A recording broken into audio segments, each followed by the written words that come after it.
د ایران لخوا د ډلهییزې افغان وژنې په تړاو د اسلامي امارت څېړنې لا هم نه دي بشپړې شوي.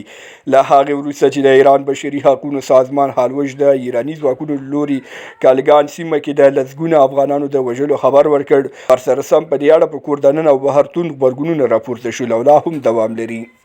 د دې غبرګونونو په لړ کې د اسلامي امارت کورنیو چارو وزارت د امنیتي معین پر مشرۍ تحقیقاتي پلاوی وګمارل شو څو د پیښې واقعیتونه معلوم کړي. خو د پلاوي له ګمارل کېدو د څو ورځو په تېرېدو سربیره لا هم په دې اړه د شویو څېړنو لومړني معلومات نه دي اعلاني شوي.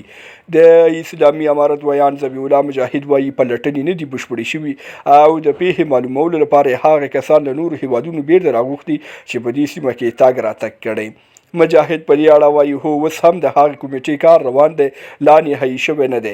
تاسو پوهیږئ چې دلته کومې ادعاوې شوي، هغو ځینو خلکو ته اړتیا وه چې په دغه سیمه کې د تګ راتګ په حال کې وو یا یې تګ راتګ کړی وو، نو هغه په لرې پرتو سیمو ان له نورو هیوادونو مو راوستي او د پیښې په اړه به اسلامي امارت ته معلومات ورکړي. د اسلامي امارت د کورنیو چارو وزارت ارشد معینیت په سرپرستۍ باندې دا هیئت ټاکل شوی، لا یې هم تحقیقات روان دي. انشاءالله چې تحقیقات نهایي شي بشپړ جزئیات به یې شریک کړو.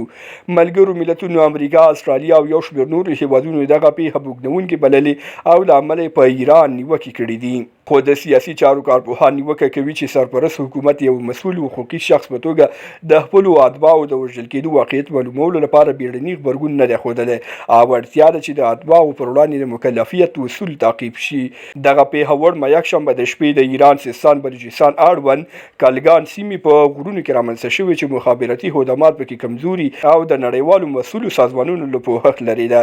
د بشري حقونو فعالان ایران تورنوي چې د پیښې د پټولو هڅه یې کړې او په دې توګه د بشري جنایت له درنه شوی. تاسې په دې اړه څه نظر لرئ؟ له ملتیا مو نړۍ مننه. شیر او سبسکرایب مو هېر نشي. تر بیا ښې چارې.